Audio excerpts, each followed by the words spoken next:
আসসালামু আলাইকুম ওয়া রাহমাতুল্লাহি ওয়া বারাকাতুহু। নাহমাদুহু ওয়া নুসাল্লি আলা রাসূলিহিল কারীম, আম্মা বা'দ। আউযু বিল্লাহি মিনাশ শাইতানির রাজীম। সাব্বাহা লিল্লাহি মা ফিস সামাওয়াতি ওয়া মা ফিল আরদ ওয়া হুয়াল আজিজুল হাকীম। সম্মানিত উপস্থিতি, আজকে ইনশাআল্লাহ আমরা সূরাতুল হাশর এবং সময় হলে সূরাতুল মুমতাহিনা এই দুটি সূরার তাফসীর করব। তো প্রথমত সূরাতুল হাশর। হাশর শব্দের অর্থ হলো সমবেত হওয়া। তো সমবেত হওয়া অথবা হাশরের ময়দান। তো হাশরের ময়দানে সকল মানুষ সমবেত হবে, এই হিসেবে তাকে হাশর বলা হয়। কিন্তু এখানে যে উদ্দেশ্যে বলা হয়েছে আল হাশর, হাশর মানে সমবেত হওয়া, এটা অন্য একটা অর্থে, যেটা ইনশাআল্লাহ তাফসীরের সময় স্পষ্ট হবে। তো প্রথমত মহান রব্বুল আলামিন এই সূরাটা অবতীর্ণ করেছেন একটা ঘটনাকে কেন্দ্র করে, আর সেটা হলো বানু নাজির তথা ইহুদিদের তিনটা গোত্র এখানে বসবাস করত মদিনাতে। তো তিনটা গোত্রের একটা গোত্র হলো বানু নাজির।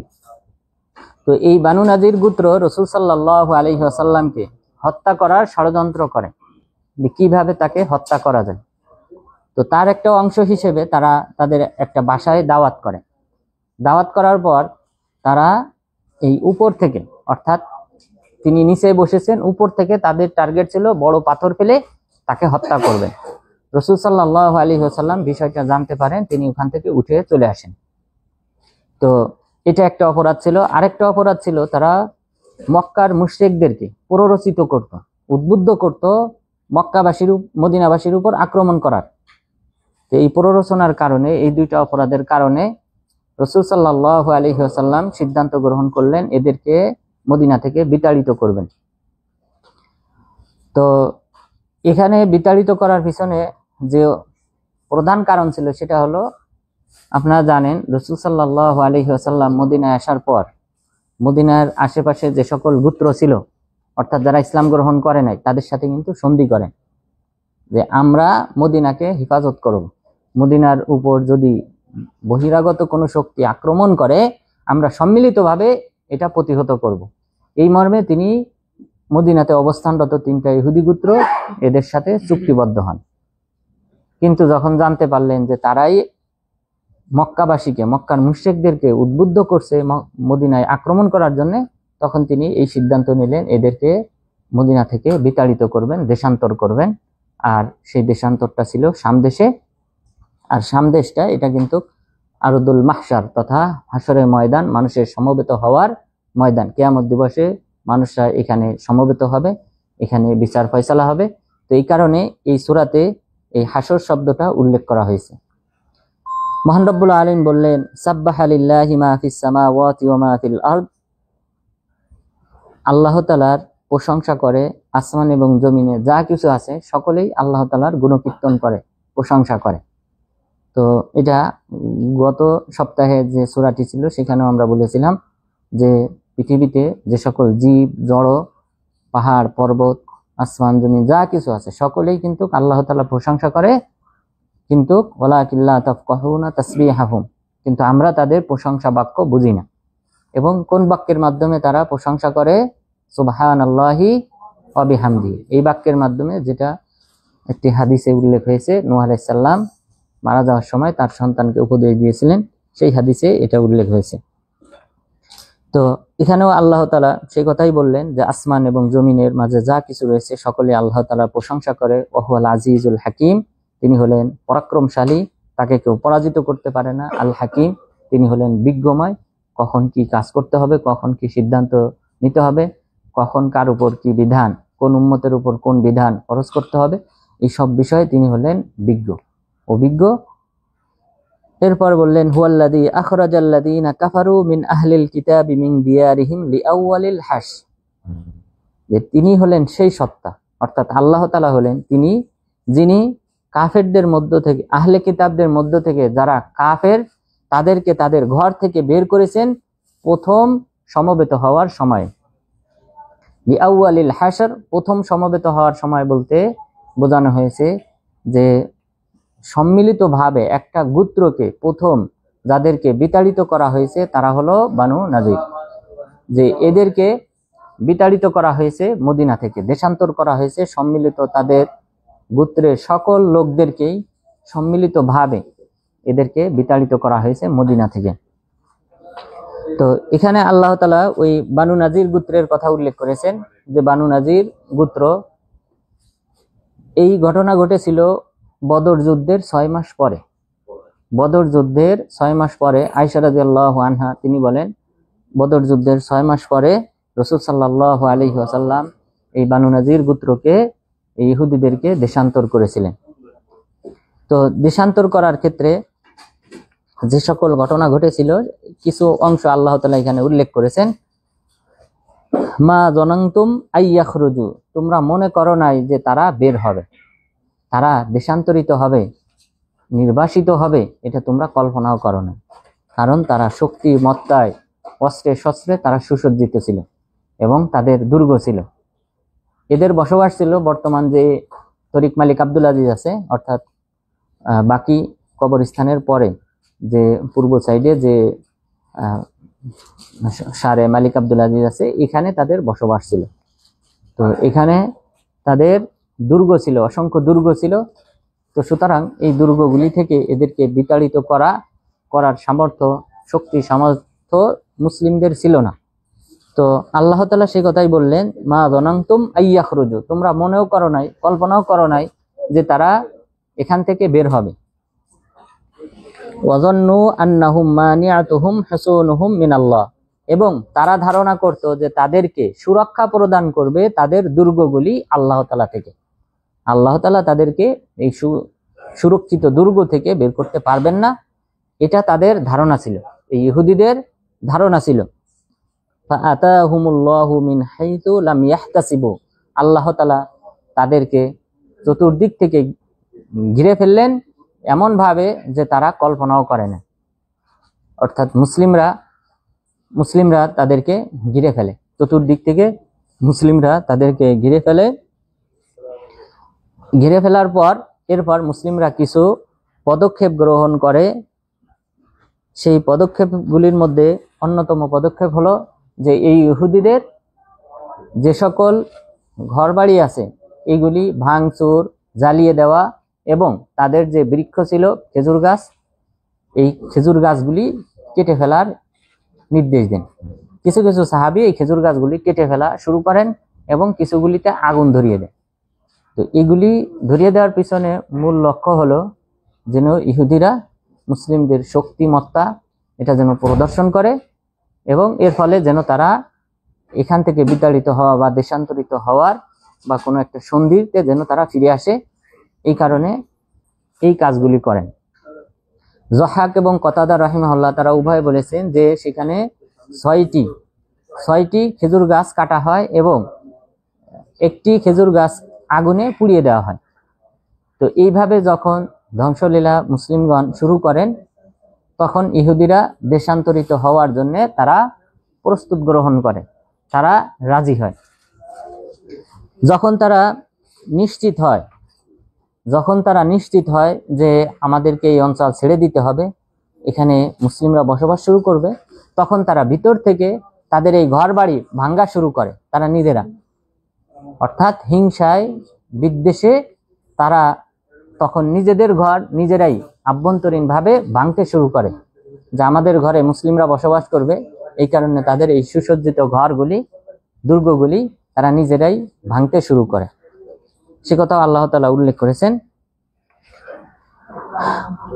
ফাআতাহুমুল্লাহু মিন হাইসু লাম ইয়াহতাসিবু ওয়া কাযাফা ফি কুলুবিহিমুর রু'ব, আল্লাহ তাআলা তাদের অন্তরে ভীতি সঞ্চার করলেন, তাদের অন্তরে যে তোমাদের সবাইকে হত্যা করা হবে, যারা যোদ্ধা আছে তাদেরকে হত্যা করা হবে।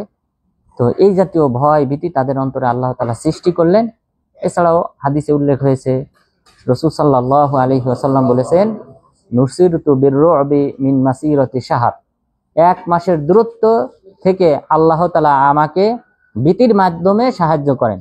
অর্থাৎ আমাকে দেখে 1 মাসের দূরত্ব থেকেও আমার শত্রুরা আমাকে ভয় পায়, আল্লাহ তাআলা এইভাবে আমাকে সাহায্য করেছেন।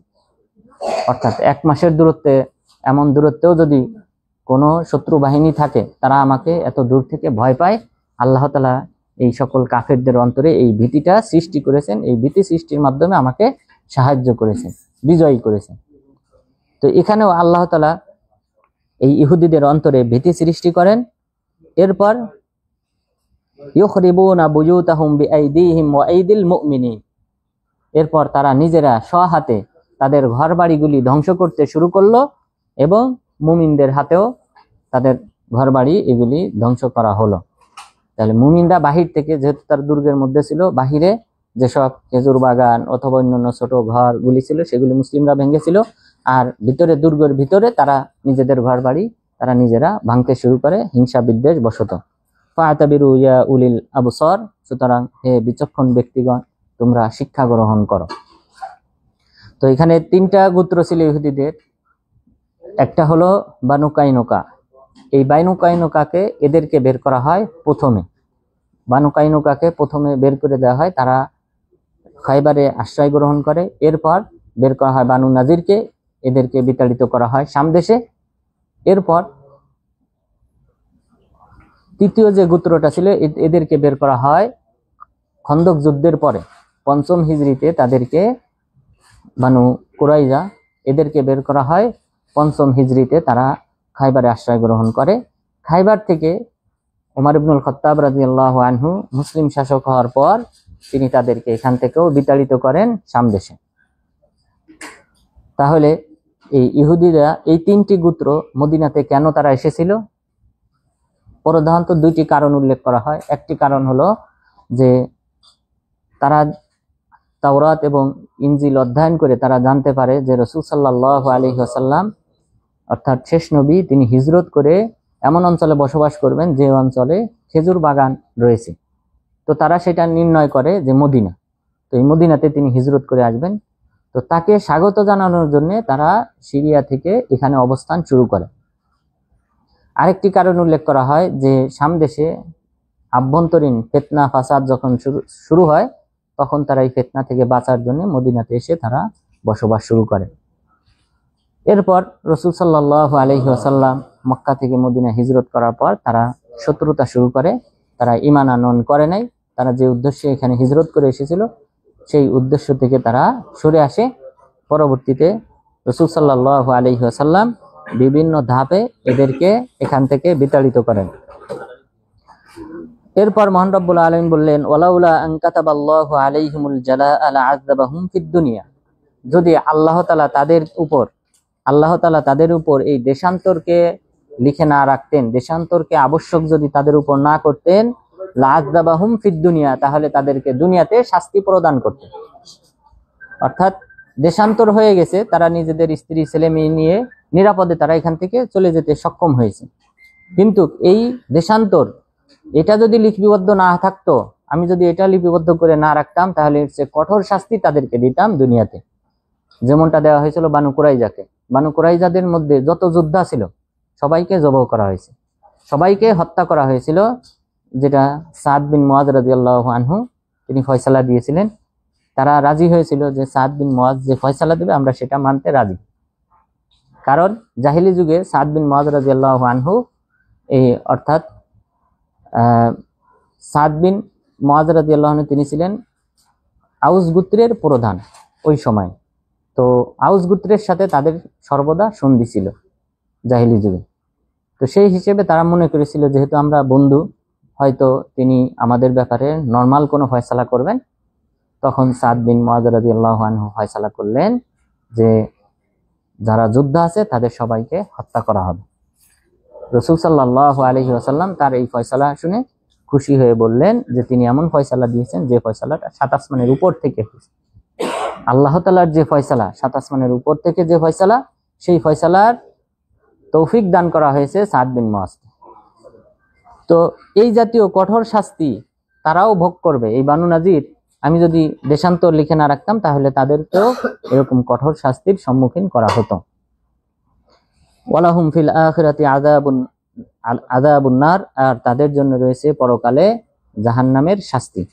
তাহলে আহলে কিতাবরা তারা যদিও আসমানি কিতাবে বিশ্বাসী, অর্থাৎ তাওরাত, ইনজিল অথবা পূর্ববর্তী যে সকল আসমানি কিতাব অবতীর্ণ হয়েছে, তারা আসমানি কিতাব বিশ্বাস করে যে আল্লাহ তাআলা অনেক ব্যক্তিকে চয়ন করেন, তাদের মাঝে আসমান থেকে কিতাব পাঠান। এই বিশ্বাস তারা করে, ফেরেশতাদের প্রতি বিশ্বাস স্থাপন করে। তো এই বিশ্বাস স্থাপন এটা কোনো কাজে আসবে না যদি এর সাথে সর্বশেষ নবী মুহাম্মদ সাল্লাল্লাহু আলাইহি ওয়াসাল্লামের প্রতি ঈমান আনয়নটা যুক্ত না হয়। যতদিন পর্যন্ত ঈমান না আনয়ন করবে ততদিন পর্যন্ত তারা কাফের, এবং অন্যান্য কাফেরদের মতোই তাদের পরকালে শাস্তি হবে, তারা জাহান্নামী হিসেবে গণ্য হবে।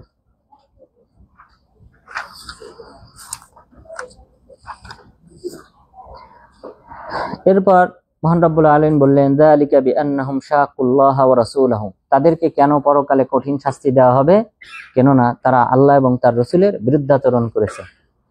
ওয়া মান ইউশাকিল্লাহা ফাইন্নাল্লাহা শাদীদুল ইকাব, আর যে ব্যক্তি আল্লাহর বিরুদ্ধাচরণ করে তার জেনে রাখা উচিত আল্লাহ তাআলা কঠোর শাস্তিদাতা। তো সুতরাং আল্লাহ এবং তার রাসূলের বিরোধিতা করলে তাদের জন্য দুনিয়াতে এবং পরকালে শাস্তি নির্ধারণ করে রাখা হয়েছে। মা কাতা'তুম মিন লিনাতিন আও তারাকতুমুহা কাইমাতান আলা উসুলিহা ফাবিইযনিল্লাহ, আর তোমরা যে সকল খেজুর বৃক্ষ কর্তন করেছো অথবা যেগুলিকে তোমরা তার কাণ্ডের উপর স্থির রেখেছো, অর্থাৎ যেগুলি কাটো নাই সেগুলি ফাবিইযনিল্লাহ, সেটা আল্লাহর নির্দেশেই হয়েছে।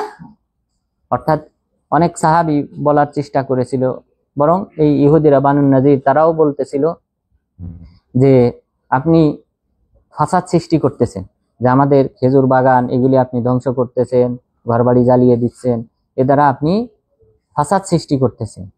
তো রাসূল সাল্লাল্লাহু আলাইহি ওয়াসাল্লাম এটা নিয়ে মর্মাহত ছিলেন। আল্লাহ তাআলা আয়াত অবতীর্ণ করলেন যে তোমরা যে খেজুর বৃক্ষ কর্তন করেছো অথবা যেগুলি তোমরা রেখে দিয়েছো তার কাণ্ডের উপর দাঁড়িয়ে থাকার জন্য ফাবিইযনিল্লাহ, সেটা আল্লাহর নির্দেশ ক্রমেই হয়েছে।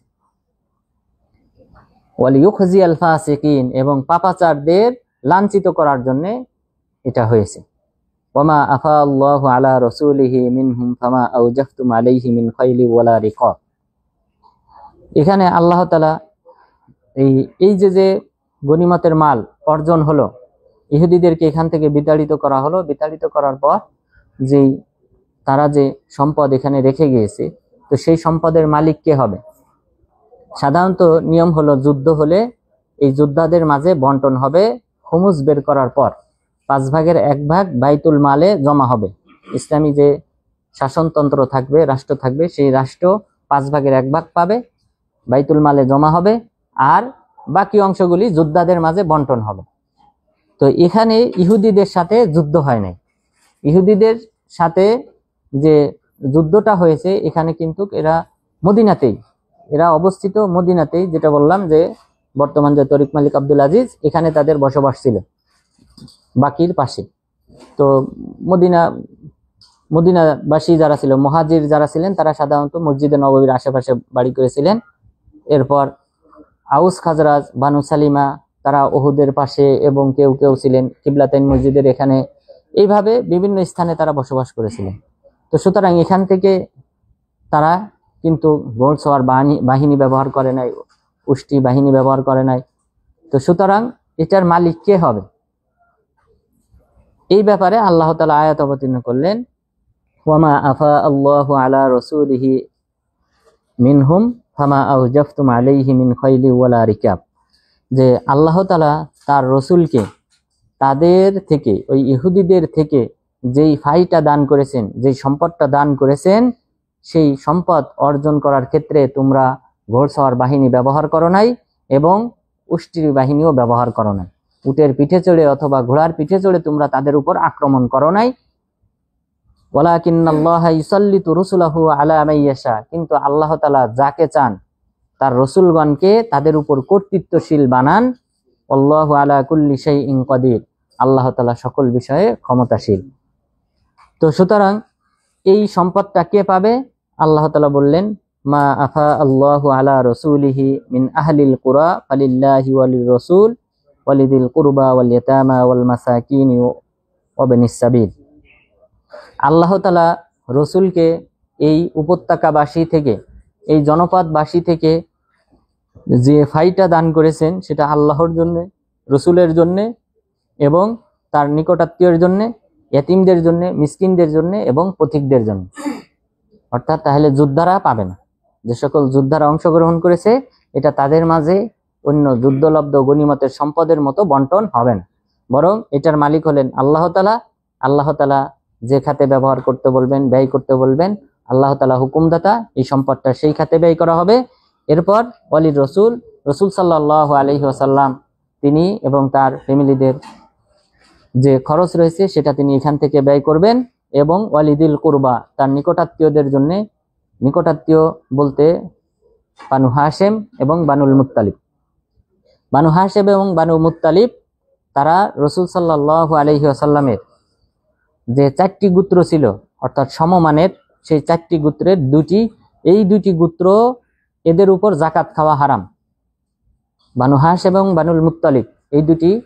এরপর আরো ছিল বানু আব্দে মানাফ এবং বানু আব্দে শামস, এই দুটা গোত্র কিন্তু সমগোত্র, কিন্তু সমগোত্র হলো তাদের জন্য যাকাত খাওয়া হালাল এবং তারা এই জিল কুরবা নিকটাত্মীয়র অন্তর্ভুক্ত না। কারণ কি জানেন? কারণটা ছিল মক্কাতে যখন মক্কাবাসী মুশরিকরা যখন রাসূল সাল্লাল্লাহু আলাইহি ওয়াসাল্লামের উপর এবং মুসলিমদের উপর অবরোধ জারি করে, ব্যবসা বাণিজ্য সবকিছু বন্ধ করে দেয়, শিয়াবে আবি তলেবে তারা 3 বছর পর্যন্ত অবস্থান করেছিলেন এবং অর্থ সংকটে তারা সেখানে গাছের পাতা খেয়ে বেঁচেছিলেন এবং তাদের যে এই খাবার খাওয়ার পর তাদের যে বাথরুম হতো সেটা ছিল খেজুরের লাদার মতো। এমন দুঃখ কষ্টময় সময়ে এখানে অবস্থান করেছিলেন, সেই সময় পাশে দাঁড়িয়েছিল মাত্র এই দুটি গোত্র, বানু হাশেম এবং বানু আব্দুল মুত্তালিব। সুতরাং এই দুই গোত্রের বৈশিষ্ট্য আল্লাহ তাআলা বিশেষভাবে উল্লেখ করেছেন। আর তাদের সমমানের একই নিকটাত্মীয় হওয়া সত্ত্বেও তারা কিন্তু পাশে দাঁড়ায় নাই, এই কারণে তাদেরকে এই নিকটাত্মীয় হিসেবে তাদেরকে আখ্যায়িত করা হয় না। আপনারা জানেন নূহ আলাইহিস সালামের ছেলে, সে ঈমান না আনয়ন করার কারণে আল্লাহ তাআলা বলেছেন লাইসা মিন আহলি, সে তোমার পরিবারের সদস্য না। সুতরাং ইমানি শক্তি, ইমানি যে বন্ধুত্ব, এটা কিন্তু শক্তিশালী বন্ধুত্ব। তো সেই হিসেবে এখানে শুধুমাত্র ওয়ালিদিল কুরবা এবং নিকটাত্মীয়দের জন্য তারা হলেন বানু হাশেম এবং বানু আব্দুল মুত্তালিব। আর বাকি যে দুটির কথা বললাম, বানু আব্দে মানাফ এবং বানু আব্দে শামস, তারা এই দুটির অন্তর্ভুক্ত হবে না। এরপর ওয়াল ইয়াতামা, ইয়াতিমদের জন্য, ইয়াতিম বলা হয় যার বাবা মারা গেছে বালেগ হওয়ার পূর্বে। বালেগ হওয়ার পূর্বে কারো যদি বাবা মারা যায় তাহলে সে ইয়াতিম, মা মারা গেলে তাকে ইয়াতিম বলা হয় না। আর পশু জীবজন্তুর যদি মা মারা যায় তাহলে সেটাকে ইয়াতিম বলা হয়। আর মানুষের ক্ষেত্রে বাবা মারা গেলে ইয়াতিম হিসেবে আখ্যায়িত করা হয়। ওয়াল মাসাকিন, এবং মিসকিন ব্যক্তি, দরিদ্র ব্যক্তি যারা, তারা এটার হকদার। ওয়াবনিস সাবিল, পথিক, এই পথিক ব্যক্তি অর্থাৎ সফরকারী সেই ব্যক্তি হয়তো তার এলাকাতে ধনী হতে পারে, সফরে এসে যদি তার সম্পদ হারিয়ে যায়, নষ্ট হয়ে যায়, তাহলে তাকে এই খাত থেকে দেওয়া জায়েজ।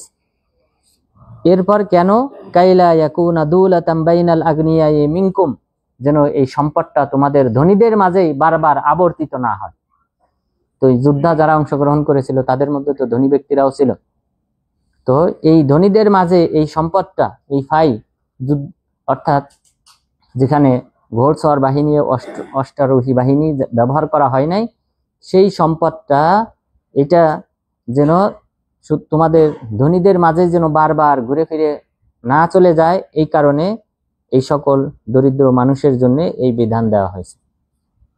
এটা কিন্তু যাকাতের ক্ষেত্রে এই বিধান, কাইলা ইয়াকুনা দুলাতাম বাইনাল আগনিয়াই মিনকুম, তোমাদের ধনীদের মাঝেই যেন সম্পদটা বারবার আবর্তিত না হয়, এই কারণেই কিন্তু যাকাত ফরজ। অর্থাৎ এই যাকাতের সম্পদটা কারা পাবে? 8 শ্রেণী ব্যক্তি, প্রথম 2 শ্রেণী দরিদ্র মানুষের কথা উল্লেখ করা হয়েছে। সুতরাং তারাই বেশি হকদার এই যাকাতের সম্পদ। এবং সেই সাথে এখানে ফাই সম্পদ বলা হয়েছে। ফাই মানে যেটা অস্ত্র ব্যবহার করা ছাড়া যে সম্পদটা অর্জন হয় সেটাকে ফাই বলা হয়। ওয়ামা আতাকুমুর রাসূলু ফাখুযুহু ওয়ামা নাহাকুম আনহু ফান্তাহু, এবং রাসূল সাল্লাল্লাহু আলাইহি ওয়াসাল্লাম তোমাদেরকে যা দিবেন তোমরা সেটা গ্রহণ করো, এবং যা থেকে নিষেধ করবেন সেটা থেকে বিরত থাকো। অর্থাৎ হতে পারে সাহাবাদের মাঝে হয়তো এই সম্পদটা জমা করার পর হয়তো তাদের মাঝে এটা সৃষ্টি হয়েছিল যে সম্পদটা আমরাও হকদার, মুহাজির, আনসার, সাহাবী তারাও হকদার, এরকম চিন্তাধারা সাহাবাদের মাঝে ছিল। কিন্তু আল্লাহ তাআলা আয়াত অবতীর্ণ করে এটা নিষেধ করে দিলেন যে সম্পদটা কে কে পাবে তাদের খাত এখানে আল্লাহ তাআলা উল্লেখ করে দিয়েছেন। এরপরে বললেন তাদেরকে, যদি নবী সাল্লাল্লাহু আলাইহি ওয়াসাল্লাম তোমাদেরকে কিছু দেন এই সম্পদ থেকে, তাহলে তোমরা গ্রহণ করবে, নিষেধ করলে বিরত থাকবে। ওয়াত্তাকুল্লাহ, তোমরা আল্লাহকে ভয় করো, ইন্নাল্লাহা শাদীদুল ইকাব, নিশ্চয়ই আল্লাহ তাআলা কঠোর শাস্তিদাতা। এরপর এই সম্পদটা কারা পাবে? লিল ফুকারাইল মুহাজিরিন আল্লাযীনা উখরিজু মিন দিয়ারিহিম ওয়া আমওয়ালিহিম, ওই সকল দরিদ্র মুহাজির সাহাবাদের জন্য যাদেরকে তাদের ঘর বাড়ি থেকে এবং তাদের সম্পদ থেকে বের করে দেওয়া হয়েছে। সাহাবাগণ যখন হিজরত করেছেন, তারা মক্কাতে তাদের যে সকল সম্পদ ছিল সেগুলি রেখে তারা কিন্তু সফর করেছে। তারা তাদের জীবনটা নিয়েই কিন্তু শুধুমাত্র সফর করেছে রাতের আধারে। অর্থাৎ মক্কার কুরাইশরা যদি জানতে পারতো কোনো ব্যক্তি সফর করবে বা বের হয়ে যাবে এই অঞ্চল ছেড়ে, তাকেও কিন্তু তারা গ্রেফতার করে শাস্তি দিত। তো সাহাবাগণ গোপনে রাতের আধারে এইভাবে বের হয়েছেন। এরপর অনেক সাহাবী বের হতে গিয়ে তাদের হাতে গ্রেফতারও হয়েছেন, যাদেরকে বের করে আনার জন্য রাসূল সাল্লাল্লাহু আলাইহি ওয়াসাল্লাম বিভিন্ন সাহাবীকে রাতের আধারে মক্কা থেকে এই বন্দীদেরকে ছিনিয়ে আনার দায়িত্ব দিয়েছিলেন। তারা সেখানে গিয়ে এই সকল বন্দীদেরকে রাতের আধারে তুলে নিয়ে আসতেন। তো এইভাবে মুসলিমরা সেখানে ছিল।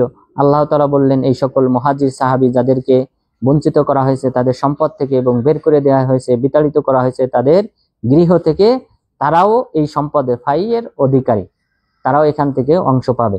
ইয়াবতাগুনা ফাদলাম মিনাল্লাহি ওয়া রিদওয়ানা, এই সকল মুহাজির সাহাবাগণ যারা আল্লাহ তাআলার অনুগ্রহ এবং সন্তুষ্টি কামনা করে, ওয়ায়ানসুরুনাল্লাহা ওয়া রাসূলাহু, এবং তারা আল্লাহ এবং তার রাসূলকে সাহায্য করে, তো এই সকল সাহাবাগণও পাবেন। উলাইকা হুমুস সাদিকুন, এই সকল সাহাবাগণ তারাই হলেন সত্যবাদী। ওয়াল্লাযীনা তাবাওয়াউদ দারা ওয়াল ঈমানা মিন ক্বাবলিহিম ইউহিব্বুনা মান হাজারা ইলাইহিম, এবং তারাও অংশ পাবে যারা তাবাওয়াউদ দারা ওয়াল ঈমান, যারা ইতিপূর্বে এই অঞ্চলে বসবাস করেছে এবং ঈমান আনয়ন করেছে, অর্থাৎ আউস এবং খাজরাজ গোত্র, যারা মদিনাতে তাবাওয়াউদ দার আবাসস্থলটাকে যারা প্রস্তুত করেছে, অর্থাৎ মুহাজির সাহাবাগণ তারা যে হিজরত করে এই মদিনাতে আসবে, সেই আবাসস্থল যারা প্রস্তুত করেছে, ঈমান যারা আনয়ন করেছে, সেই সকল সাহাবাগণও পাবেন। অর্থাৎ এখানে উদ্দেশ্য হলো আনসার সাহাবীরা, আউস এবং খাজরাজ গোত্রের সাহাবাগণ, তাদেরকেও এই ফাই থেকে সম্পদ দেওয়া যাবে। ইউহিব্বুনা মান হাজারা ইলাইহিম, এবং তারা পছন্দ করেন যারা তাদের কাছে হিজরত করে আসে, তাদেরকে তারা ভালোবাসেন। তাহলে আনসার সাহাবাগণ যারা হিজরতকারী কোনো ব্যক্তি মদিনাতে আসলে তাদেরকে তারা ভালোবাসেন। ওয়ালা ইয়াজিদুনা ফি সুদুরিহিম হাজাতাম মিম্মা উতু, এবং তারা তাদের অন্তরে কোনো প্রকার আকাঙ্ক্ষা তারা রাখে না তাদের অন্তরে, মিম্মা উতু, যা তারা প্রদান করেছে। অর্থাৎ মদিনাতে কোনো ব্যক্তি হিজরত করে আসলে রাসূল সাল্লাল্লাহু আলাইহি ওয়াসাল্লাম প্রথমে যে কাজটি করেছিলেন, বন্ধুত্ব তৈরি করেছিলেন এক সাহাবীকে আরেক সাহাবীর মাধ্যমে, অর্থাৎ মুহাজির সাহাবীকে আনসার সাহাবীর ভাই হিসেবে আখ্যায়িত করে তিনি তার বাড়িতে থাকতেন। এবং এই আনসার সাহাবাগণ কি করেছেন, তাদের জায়গা জমি এমনকি স্ত্রী এই ব্যক্তির জন্য তালাক দিয়ে এই ব্যক্তিকে দিয়ে দিতেন। স্ত্রী যার কারো 3টা 4টা স্ত্রী আছে, তারা স্ত্রীকে তালাক দিয়ে এই সাহাবীকে দিয়ে দিতেন। এরপর জমিন, তার যে জমি আছে, চাষাবাদের জমি আছে, সেটাও তারা বন্টন করে দিয়ে দিতেন। তো এমন স্যাক্রিফাইস করেছেন যে আনসার সাহাবারা, আল্লাহ তাআলা তাদের প্রশংসা করেছেন যে তারাও এটার অংশ পাবে, এবং তারা এই যে সম্পদ প্রদান করে অপর সাহাবীদেরকে, মুহাজিরদেরকে, তারা তাদের অন্তরে ন্যূনতম কোনো প্রকার কষ্ট ক্লেশ তারা পায় না। এরপরে বললেন, ওয়ায়ুসিরুনা আলা আনফুসিহিম ওয়ালাউ কানা বিহিম খাসাসা, বরং তারা ওই মুহাজির সাহাবাদেরকে প্রাধান্য দেয় যদিও তাদের প্রয়োজন থাকে, যদিও নিজেদের অভাব রয়েছে, নিজেদের অভাব থাকা সত্ত্বেও এই মুহাজির সাহাবাদেরকে যারা প্রাধান্য দেয়, তারাও ওইটার একটা অংশ পাবে। তো এইভাবে তারা বন্টন করেছে, নিজেদের ফ্যামিলি সহ তারা এইভাবে বিচ্ছেদ ঘটিয়ে ওই সাহাবীর সাথে বিবাহ বন্ধনের ব্যবস্থা করেছেন। এরপর সম্পদের বন্টন করে দিয়েছেন। তো এই বিশাল ত্যাগ তিতিক্ষা যে সকল সাহাবাগণ করেছেন, সেই আনসার সাহাবেরাও তারা এটার অংশ পাবে। আল্লাহ তাআলা তাদের প্রশংসা করে বললেন, ওমাইয়ুকা শুহা নাফসিহি ফাউলাইকা হুমুল মুফলিহুন। যাকে তার অন্তরের কার্পণ্যতা থেকে মুক্তি দান করা হয়েছে তারাই সফলকাম। অর্থাৎ এই সকল আনসার সাহাবীগণ তারা যে এই স্যাক্রিফাইস করেছে, এই জন্য তারা আল্লাহ তাআলার নিকট সফলকাম।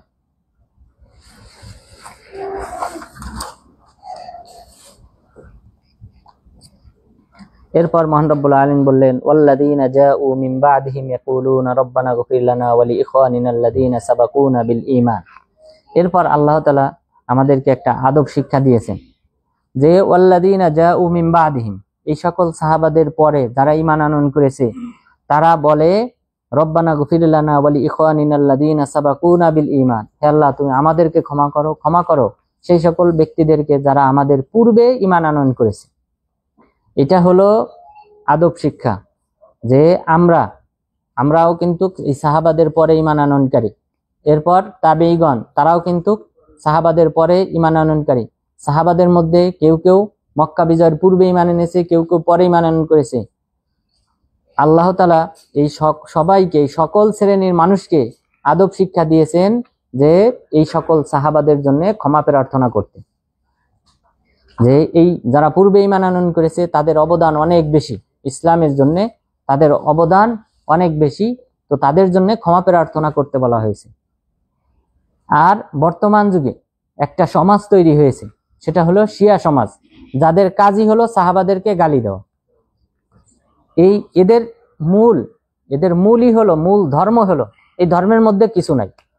সাহাবাদেরকে গালিগালাজ করা, সাহাবাদেরকে মুরতাদ ফতোয়া দেওয়া ছাড়া এই সম্প্রদায়ের মধ্যে আর কোনো কাজ নেই। ইরান এখন দেখেন কতগুলা রাষ্ট্র ইতিমধ্যে তাদের হয়ে গেছে, ইরান, লেবানন, এরপর বাহরাইনের অর্ধেক সংখ্যার দিক থেকে তারা এখন এগিয়ে গেছে বাহরাইনে। এরপর ইরাক তো কর্তৃত্বের দিক থেকে ইরানের মতো হয়ে গেছে।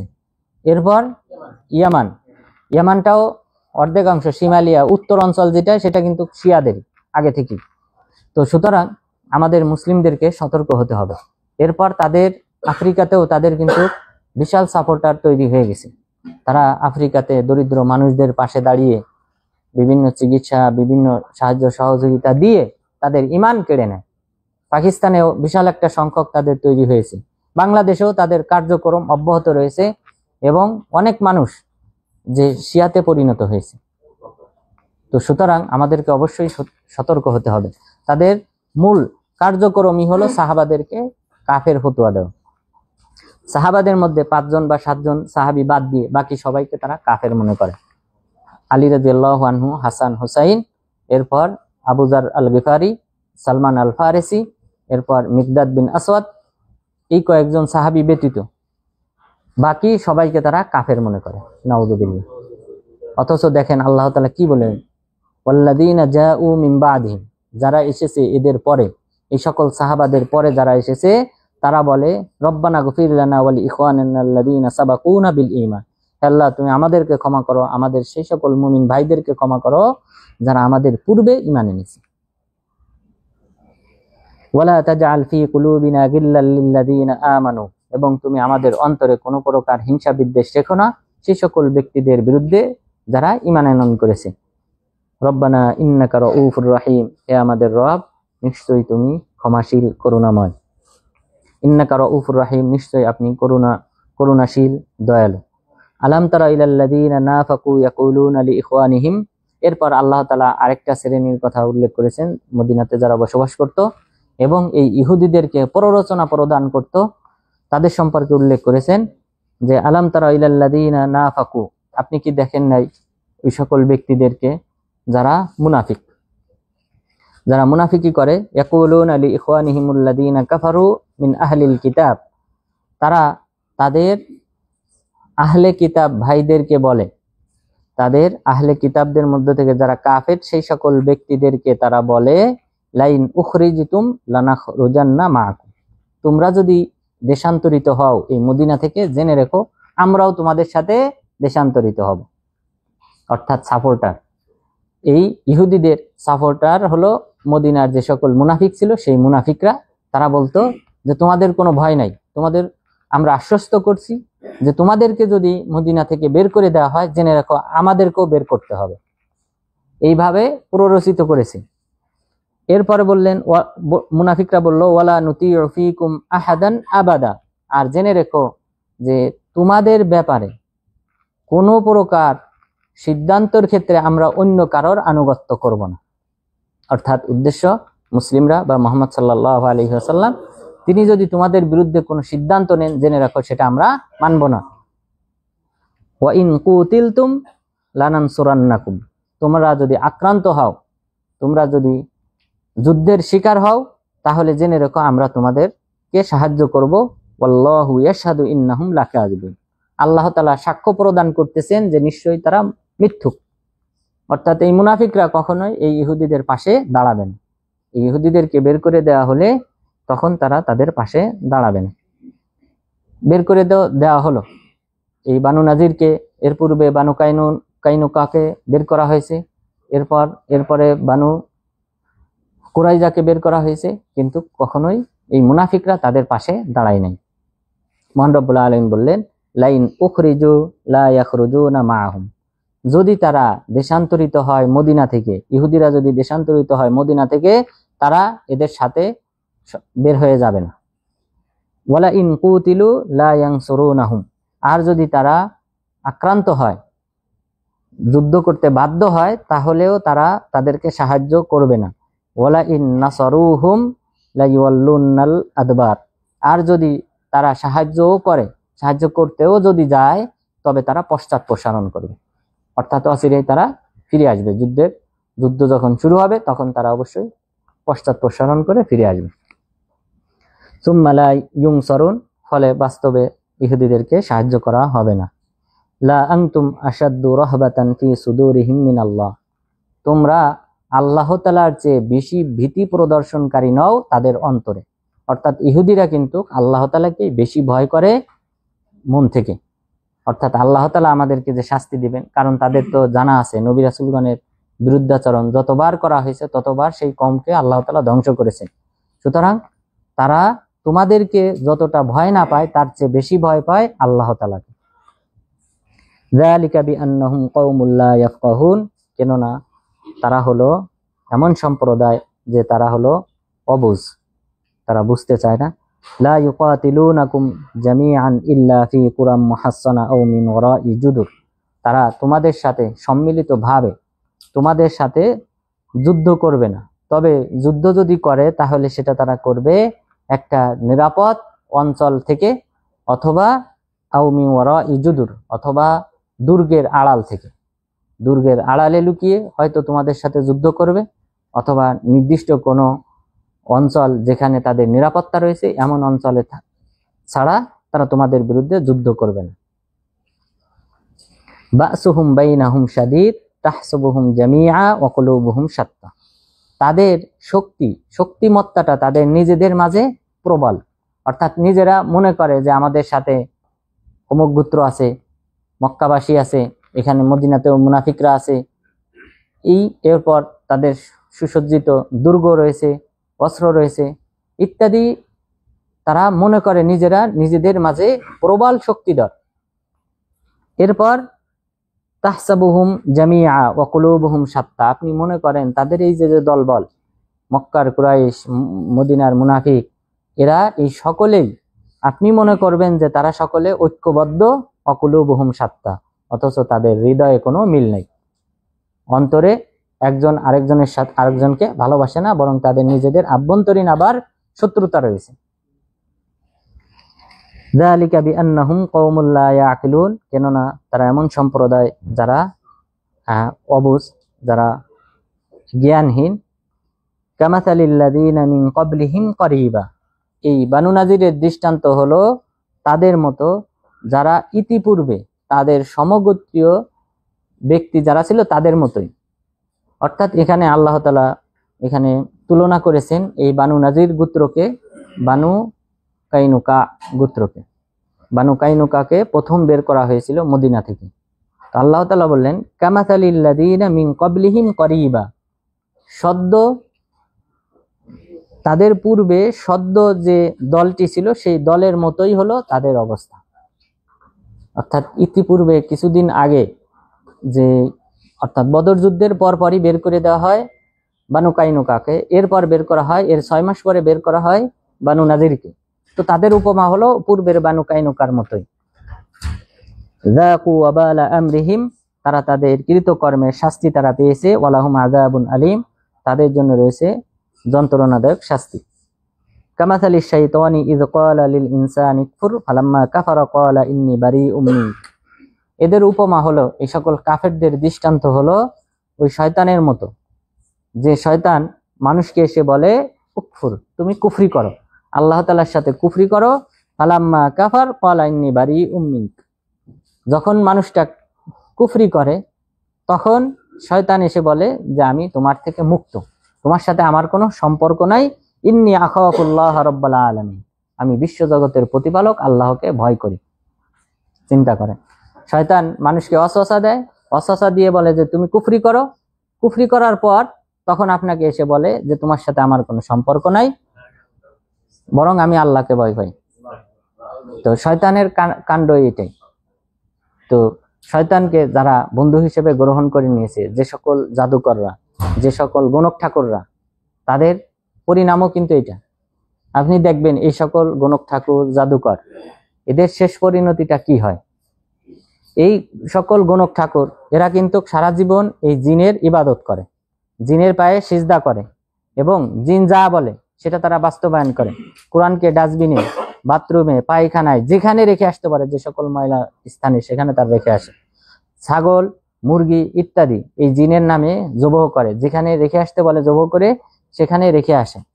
এইভাবে কিন্তু তারা ইবাদত করে এই জিনের কিছু ফায়দা হাসিলের জন্য।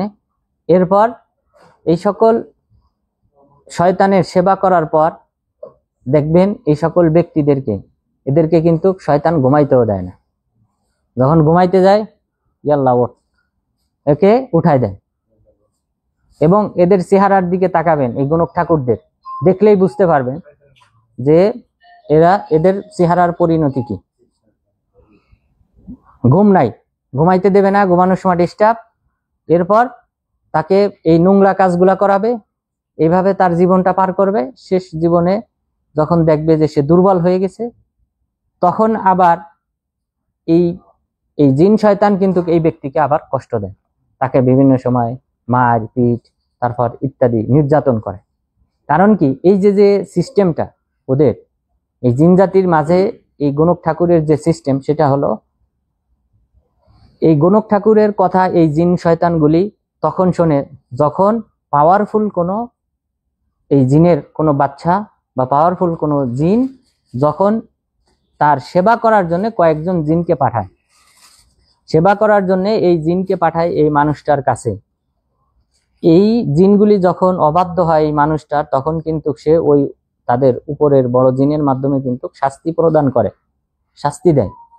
তো যখন শাস্তি দেয় তখন এই বিষয়গুলি তারা কিন্তু নোট করে রাখে। পরবর্তীতে যখনই সুযোগ পায় তখনই কিন্তু এই মানুষটাকে তারা কষ্ট দেয়, শাস্তি দেয়।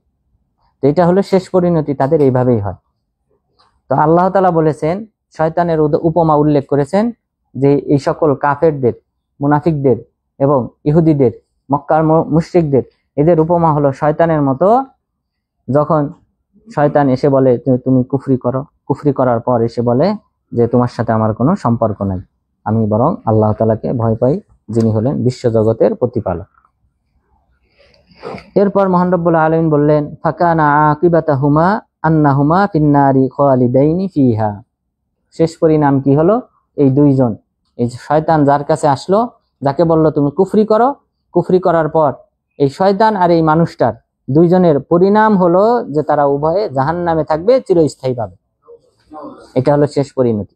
সুতরাং গণক ঠাকুরদের পরিণতি কিন্তু এটাই শেষ, তারাও কাফের, চিরস্থায়ী জাহান্নামী। ইসলামে, দুনিয়াতে ইসলামী শাসনতন্ত্র থাকলে নিয়ম হলো তাদেরকে হাদ্দুস সাইফ জরবাতুম বিসাইফ, যে হাদ্দুস সাহিরি জরবাতুম বিসাইফ। রাসূল সাল্লাল্লাহু আলাইহি ওয়াসাল্লাম বলেছেন, জাদুকরের ফয়সালা হলো তলোয়ারের মাধ্যমে, যে তলোয়ার দিয়ে তাকে হত্যা করতে হবে।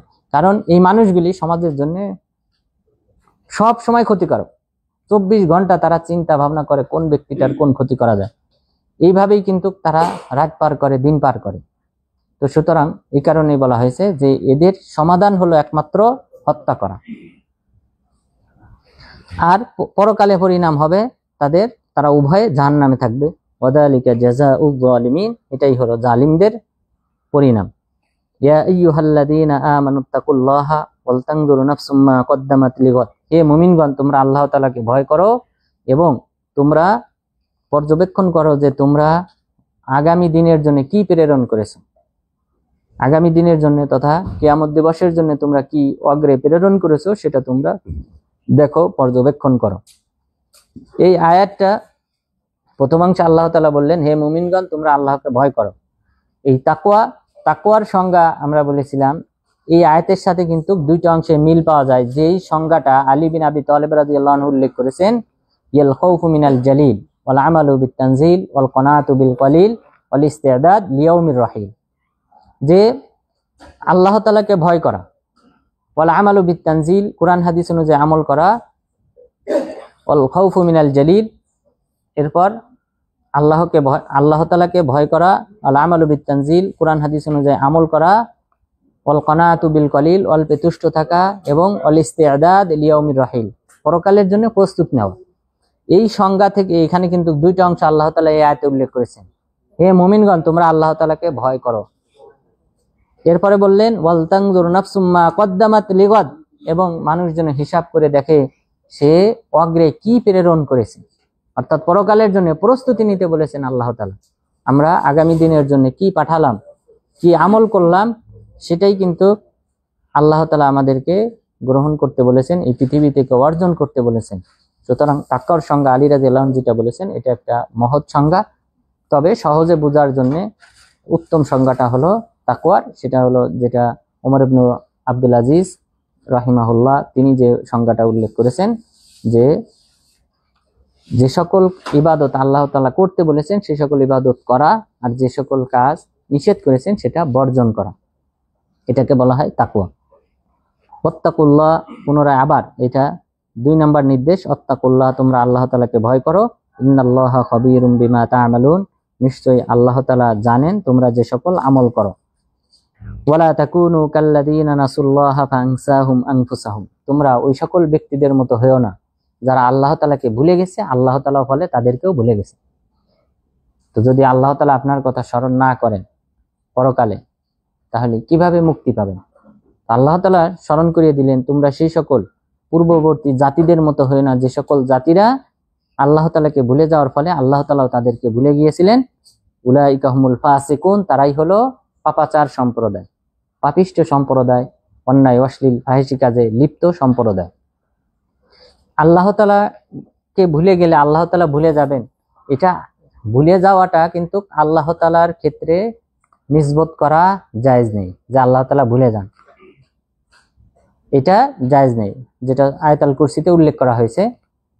তো এখানে আল্লাহ তাআলা কেন বলেছেন, এটা বলা হয় মুকাবালা, যে তুমি যদি এই কাজ করো আমি এটা করো। এই দৃষ্টিকোণ থেকে এখানে ব্যবহার করা হয়েছে। এটা আল্লাহ তাআলার দিকে নিসবত করা যাবে না যে আল্লাহ তাআলা ভুলে যান। এখানে উদ্দেশ্য হলো যে আল্লাহ তাআলা তার রহমত থেকে তাদেরকে বঞ্চিত করবেন এবং আল্লাহ তাআলা তাদের পাপ ক্ষমা করবেন না, তাদেরকে জাহান্নামে নিক্ষেপ করবেন, এইগুলা হলো উদ্দেশ্য। তাহলে তোমরা সেই সম্প্রদায়ের মতো হয়ো না যারা আল্লাহ তাআলাকে ভুলে গেছে।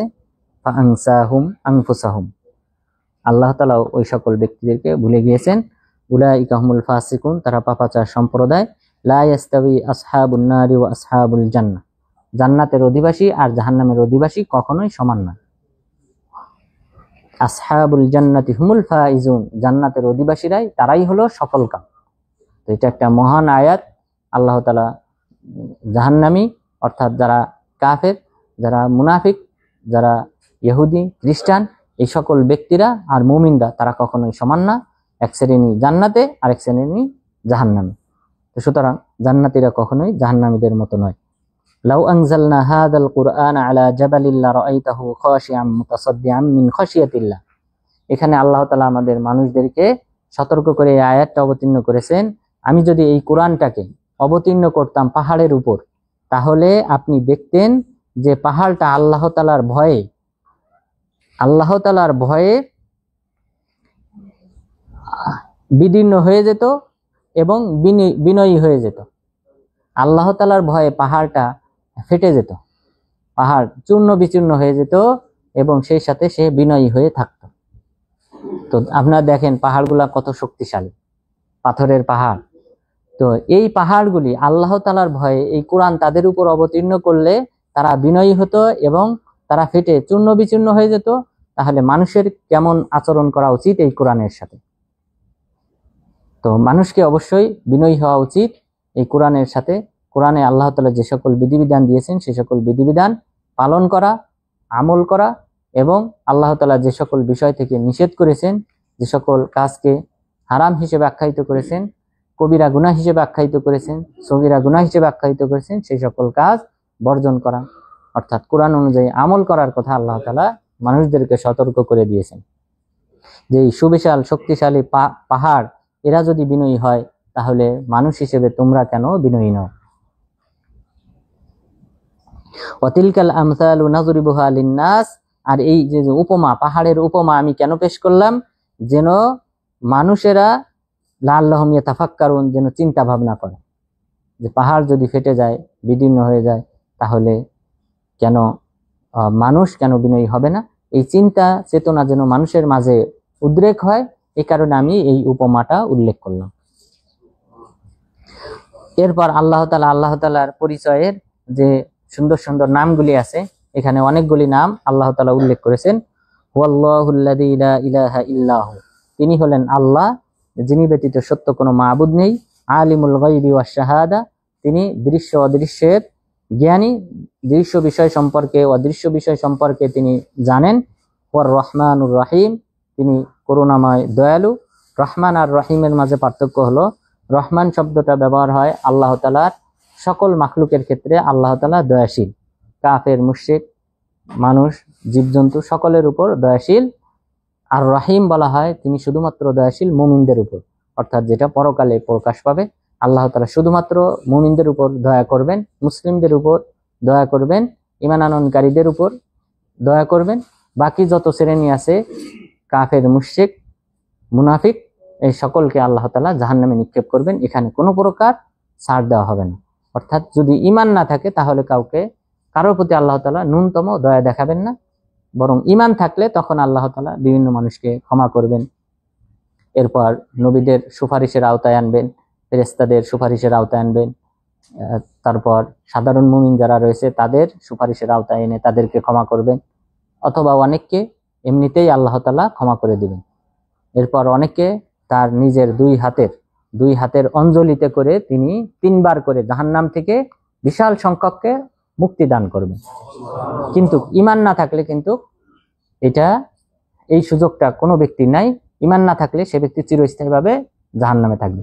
সুতরাং এই ক্ষেত্রে আমাদেরকে তাওহীদ জানাটা আবশ্যক, যে কোনটা তাওহীদ এবং কোনটা শিরক। কারণ শিরকে লিপ্ত হলে, কুফরিতে লিপ্ত হলে, মুনাফিকিতে লিপ্ত হলে, তাহলে সেই ব্যক্তি কিন্তু চিরস্থায়ী জাহান্নামী, তার কোনো বের হওয়ার কোনো সুযোগ নেই। মুনাফিক বলা হয় যারা মুখে স্বীকৃতি প্রদান করে যে আশহাদু আল্লা ইলাহা ইল্লাল্লাহ ওয়া আন্না মুহাম্মাদার রাসূলুল্লাহ, মুখে স্বীকৃতি প্রদান করে কিন্তু অন্তরে আল্লাহ এবং তার রাসূলকে ঘৃণা করে, তারা হলো মুনাফিক। তো এটা আমরা সাধারণ কোনো ব্যক্তি কেউ সাধারণত বুঝতে পারবে না, তার সাথে কথা না বললে, অথবা সে যদি কুফরির কোনো কিছু প্রকাশ না করে, তাহলে এটা কিন্তু এই নিফাকিটা বোঝা যায় না। কেউ যদি আল্লাহকে গালি দেয়, নবীকে গালি দেয়, তাহলে তার কথাই কিন্তু এটা প্রকাশ পেয়ে যায় সে মুনাফিক, সে নাস্তিক। এই বিষয়গুলি কিন্তু তখন ফুটে ওঠে, কিন্তু তাছাড়া কিন্তু এটা গোপন। আর ইহুদি খ্রিস্টান তারা স্পষ্টভাবে তারা কাফের, এদের বিষয়টা স্পষ্ট যে তারা ইসলামে প্রবেশ করে নাই, সুতরাং তারা কাফের। আর মুনাফিকদের বিষয়টা তারা ইসলাম প্রকাশ করে কিন্তু অন্তরে ঘৃণা করে। তো এই সকল ব্যক্তিদের ব্যাপারে আল্লাহ তাআলা পরকালে কোনো প্রকার দয়া দেখাবেন না। সেদিন আল্লাহ তাআলা রহিম নাম ধারণ করবেন। এরপর মহান রব্বুল আলামিন বললেন, হুয়াল্লাহুল্লাযী লা ইলাহা ইল্লাহু, তিনি ব্যতীত আল্লাহ তাআলা হলেন তিনি যিনি ব্যতীত সত্য কোনো মাবুদ নেই, আর তিনি হলেন আল মালিকুল কুদ্দুস, যিনি কর্তৃত্বশীল এবং কুদ্দুস পবিত্র, আসসালাম এরপর শান্তি বিধায়ক, আল মুমিন যিনি নিরাপত্তার বিধায়ক, আল মুহাইমিন যিনি কর্তৃত্বশীল, আল আজিজ কর্তৃত্বশীল নিরাপত্তা দাতা, আল আজিজ পরাক্রমশালী, আল জাব্বার যিনি হলেন ক্ষমতাধর, আল মুতাকাব্বির এবং যিনি হলেন মহিমান্বিত। এখানে আল্লাহ তাআলার অনেকগুলি নাম উল্লেখ করা হয়েছে। আপনারা জানেন আল্লাহ তাআলার 99টি নাম যদি কোনো ব্যক্তি মুখস্থ করে, রাসূল সাল্লাল্লাহু আলাইহি ওয়াসাল্লাম বলেছেন তার জন্য জান্নাত আবশ্যক হয়ে যায়। তো 99টি নাম যদি কেউ মুখস্থ করে এবং নাম অনুযায়ী আমল করে তাহলে সেই ব্যক্তি জান্নাতি। তো এই বিষয়ে আমরা দীর্ঘদিন আমাদের দিনী ভাইরা অনেকেই আল্লাহ তাআলার নামগুলো মুখস্থ করেছেন। তো ইনশাআল্লাহ ভবিষ্যতেও যদি আমরা কোনো সময় সুযোগ পাই, আল্লাহ তাআলার নাম মুখস্থের যে শীট আছে সেটাও ইনশাআল্লাহ আপনাদের মাঝে দেওয়া হবে এবং এই বিষয়ে পরীক্ষা নেওয়া হবে। তাওহীদের বিষয়টা হলো এমন যে বারবার এটাকে কি করা দরকার, বারবার আলোচনা দরকার, বারবার এই বিষয় সম্পর্কে আপনারা দীর্ঘদিন থেকে আমাদের শেখ সাদী ভাইয়ের আলোচনা শুনতেছেন, তিনি কিন্তু তাওহীদের উপরই আলোচনা করতেছেন। তো এটা জরুরি, কারণ তাওহীদ জানলে, শিরক জানলে তখন কিন্তু একটা মানুষ যে পরকালে যে মুক্তি পাবে সেই বিষয়টা তার মধ্যে স্থায়ীভাবে কাজ করবে। যে মুক্তি পেতে হলে আমাকে তাওহীদের উপর অটল থাকতে হবে, শিরকে কোনোভাবে পা দেওয়া যাবে না, তাহলেই সেই ব্যক্তি কিন্তু একদিন না একদিন, সে যত বড়ই পাপ করুক, সে একদিন না একদিন কিন্তু জাহান্নাম থেকে মুক্তি পাবে। তো সুতরাং এই তাওহীদটা হলো আমাদের সবচেয়ে বড় মূল্যবান সম্পদ। তো এই আয়াতে আল্লাহ তাআলার অনেকগুলি নামের কথা উল্লেখ করেছেন। এরপর বলেছেন সুবহানাল্লাহি আম্মা ইশরিকুন, তারা যে শিরক করে আল্লাহ তাআলার সাথে, ইহা থেকে তিনি পূত পবিত্র। হুয়াল্লাহুল খালিকুল বারিউল মুসাউবির, আল্লাহ তাআলা হলেন সৃষ্টিকর্তা, আল বারি তিনি সৃষ্টির কোনো প্রকার নমুনা ছাড়া তিনি সৃষ্টিকারী, আল মুসাউবির তিনি রূপকার, রূপদানকারী, লাহুল আসমাউল হুসনা তার অসংখ্য সুন্দর সুন্দর নাম রয়েছে, ইউসাব্বিহু লাহু মা ফিস সামাওয়াতি ওয়াল আরদ এবং আসমান জমিনে যা কিছু রয়েছে সকলেই আল্লাহ তাআলার প্রশংসা করে, গুণকীর্তন করে। ওয়াহুয়াল আজিজুল হাকিম, তিনি হলেন পরাক্রমশালী এবং বিজ্ঞময়। তো তাহলে আজকের আলোচনায় আমরা সূরা হাশরের যে বিষয়টা আমরা জানতে পারলাম, যে সূরা হাশর মূলত আল্লাহ তাআলা অবতীর্ণ করেছেন ইহুদিদের একটি গোত্র বানু নাজিরদেরকে কেন্দ্র করে, এবং সেই সাথে মুনাফিকরা যে তাদেরকে প্ররোচিত করেছিল সেই বিষয়টা আল্লাহ তাআলা এখানে উল্লেখ করেছেন। আর শেষ দিকে আল্লাহ তাআলা তার যে পরিচয় রয়েছে সেই পরিচয় বিভিন্ন আয়াতে উল্লেখ করেছেন। তার মধ্যে অন্যতম আয়াত সূরা হাশরের শেষ 2 আয়াত, এরপর আয়াতুল কুরসি, এরপর সূরা ইখলাস। এই আয়াতগুলিতে আল্লাহ তাআলা কিন্তু তার নিজের পরিচয়গুলি তুলে ধরেছেন। তো এই সূরা হাশরের শেষ দিকে এসে আল্লাহ তাআলা তার এই পরিচয়, তার নামগুলি উল্লেখ করেছেন। তো আল্লাহ তাআলা যেন আমাদের সবাইকে এই কোরআনের তাফসীর শিখার মাধ্যমে, কোরআনের আয়াত এবং কোরআনের যে সকল আহকাম বিধিবিধান রয়েছে সেইগুলি জানার মাধ্যমে, আমল করার মাধ্যমে ইহকালীন পরকালীন সফলতা অর্জন করার তৌফিক দান করেন। আমিন। আকুলু কওলি হাদা আস্তাগফিরুল্লাহ লি ওয়া লাকুম ওয়া লিসাইরিল মুসলিমিন।